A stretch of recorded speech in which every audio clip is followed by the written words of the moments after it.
fit comfortably in a law school or not comfortably enough, or comfortably enough in a sociology department, that you're interested in maybe those kind of grayer or newer areas of academia. And that's certainly where I was at when I was finishing my dissertation. I had no interest in being a criminologist. I didn't like what was happening in criminology departments.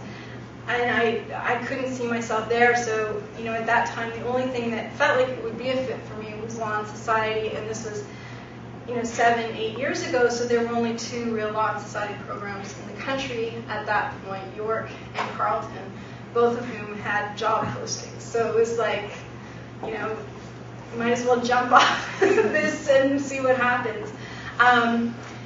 And the other thing that had happened for me, and I'll get to, you know, some of the background behind this, is that the chair of the department at Carleton at the time had called one of my committee members and said, "We have this job posting coming up. Do you know anybody who would be good for it?" That's a little red flag about the importance of networking, which I'll get to. So I had already been red flagged for Carleton as somebody who would be a good person to have in the mix there, well before my application was even in. And that's a really important piece of at least academic job hunting, is the kind of underground networks that go on, right? It's true in any business, and it's certainly true in higher education. Okay, so,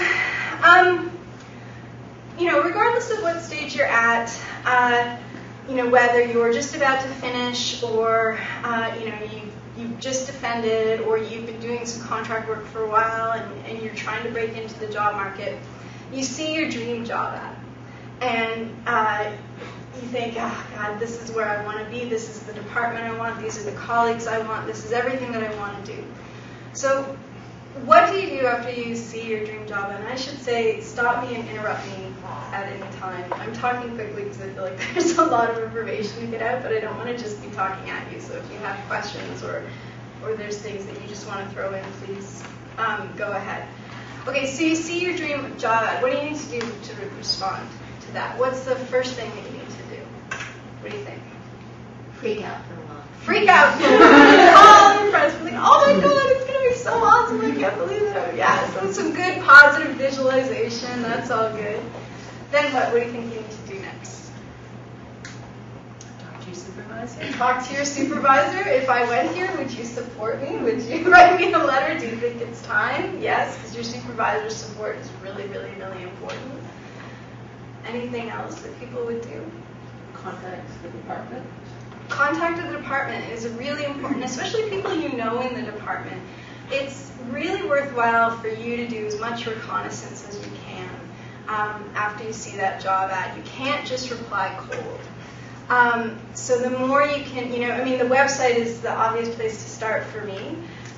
Looking up on the department, what kinds of things are they teaching, what kinds of colloquia are they putting on,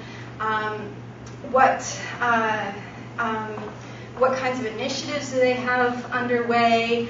You know, the university more generally, does it have a push on in graduate studies? Is it trying to expand those programs? Is it moving towards more interdisciplinary programs? All of those kinds of things. They're going to be important flags for you in terms of testing the waters about whether or not that is the place that you want to be. And also in terms of really preparing yourself to even begin to respond to the job ad, right? Because it starts to give you a sense of the institution and the department. If you know somebody in the department, that's the time to call them up and take them out for a beer or whatever, right? Because the more you can get a sense of how that department functions, what the departmental politics are, and there are always departmental politics, you know, what the job ad really means. When they say they want somebody in human rights, do they really mean human rights, or do they mean they don't care, they just have to say human rights because that's how they were going to get the funding from the dean, right? Which does happen. So, you know, if you see a job ad and the things they say they want don't necessarily fit with the skills or credentials that you have, don't be deterred by that necessarily off the bat either. They may absolutely have to have somebody who can do environmental stuff, but maybe they don't. Maybe they would take somebody who can think more broadly about science and technology or global development or something. right? So the only way you're going to start to get to know that information is if you put feelers out, you talk to people who are in the department, and you just get as much information as you can. Remember, Foucault said that power is knowledge. Knowledge is power. It goes both ways. I was teaching Foucault at 8:30 this morning, so. Other grad students are also a really great way to network when you're looking at job ads. And I recognize that it can be uncomfortable because you might feel like you're in competition with each other. But other grad students often have other connections in departments and may well be able to give you different perspectives, or at least get you in touch with other people who have perspectives. Grad students are a great barometer of the department, because if the grad students are happy, generally that means that the department is a pretty healthy place. If the grad students are miserable, they're like the canary in the coal mine, right? Like if the grad students are miserable, and you guys from Carlton will talk later about how happy you are. I've been on sabbatical, so I take no responsibility for how you're feeling about this year. But in general, I hope it's been a good experience. Mary said talk to your supervisor, and I would expand that to talk to your whole committee.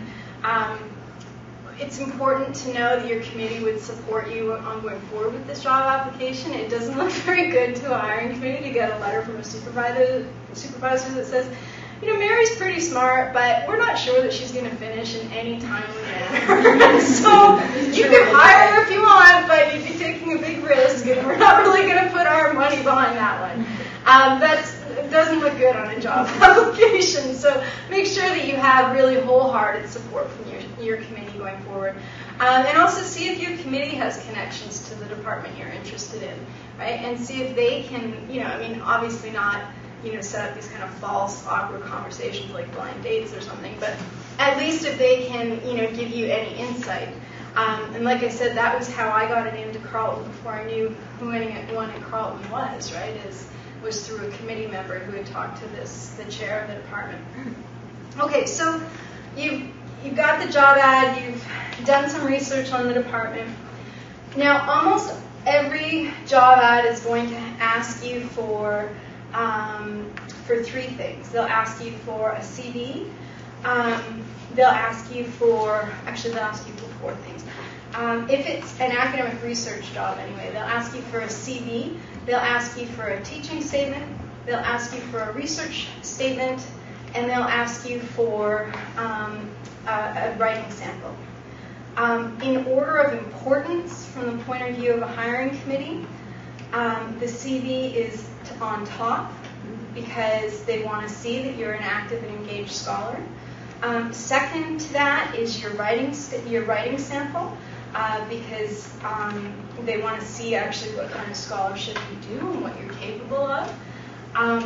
Unfortunately, third important, I'm on the fence, I wish these things were tied, but they're not. Third in importance is your research statement, because they want to see where you plan to go. They want to know that you have a research agenda, and if the department that you're applying to is at all research driven, they want to know your plan for bringing in research money.